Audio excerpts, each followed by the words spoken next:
All right, let's talk about a feeling that's actually super common, but can make you feel completely alone. It's that sense of being an old soul, you know? Like you're always just a few steps ahead of everyone around you. I mean, have you ever been there? You're hanging out with your friends, everyone's just living in the moment, having a good time, but your brain is already 10 moves ahead, running through all the possibilities and what could happen next.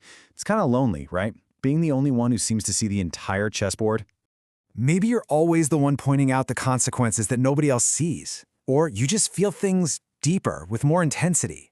And while everyone else is just thinking about the weekend, you're already sketching out a 5-year plan in your head. If any of that sounds familiar, yeah, you're in the right place. So what is going on here? Is there something wrong with you? Absolutely not. It's not a flaw. In fact, there's a really powerful psychological reason for why you feel this way. And honestly, understanding it can change everything. Okay, this is the big mind shift right here. It's not that you're out of place. It's just that some minds, like yours, mature faster than others. That feeling of not quite fitting in, it isn't a sign that you're broken. It's just your own unique timing.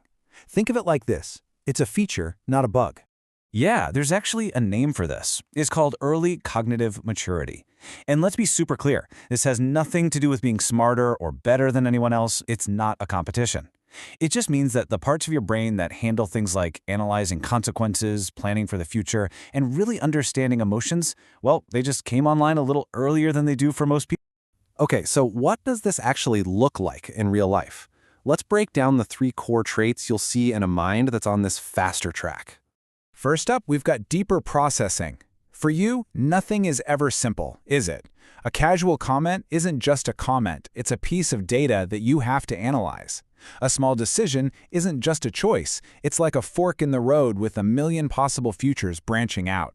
It's also why you feel the highs and lows so intensely. You're not just experiencing an emotion, you're processing its entire weight. Number 2 is heightened pattern recognition. This is like your superpower. You can just see the connections that other people miss. You understand how a tiny habit today can snowball into something massive a year from now. It's probably why you can call how a friend's relationship is going to end or predict the outcome of a project at work. You're not psychic, you've just seen the pattern before.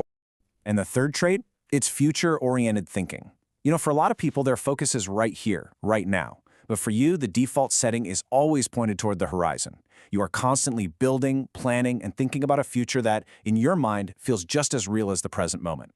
So let's put these pieces together. You've got this deep processing, this amazing pattern recognition, and this constant focus on the future. When you combine all 3, you start to get it, right? You're not just a little different. It's like you're running on a completely different operating system. And this is so important to understand. That feeling of being out of sync, of being disconnected from people your own age, it's not a social failure on your part. It's actually just a side effect of a much, much more complex process that's going on inside your head. This is really the whole story in one glance. On the one hand, you have the old way of looking at it, feeling disconnected and out of place. It's negative, right? But the new view, the more accurate one, reframes it as something incredible, an advanced internal simulation. Basically, you're not broken. Far from it. Think of your mind like a high-powered computer. It's constantly taking in all this data from the present moment and running these complex simulations of the future. It's modeling all the potential outcomes. That is an amazing cognitive tool to have, even if it feels a little strange when you're surrounded by people running, let's say, simpler software. So where does that leave us? What's the big takeaway here? How are you supposed to navigate the world with this kind of mind? It really all boils down to one single, really empowering idea. And here it is. I want you to really let this sink in. You're not disconnected. You're operating on a longer mental timeline. You're not out of step with everyone else. Your timeline just stretches further. Your awareness, your plans, they cover so much more ground. And that is not a weakness, it's a profound strength. So the question to ask yourself isn't, why am I so different anymore? The real question is, what am I going to do with this? How are you going to embrace this longer timeline? How will you use this incredible ability to see further and understand more deeply? Because it's time to stop seeing it as a burden and start recognizing it for what it truly is, your single greatest asset.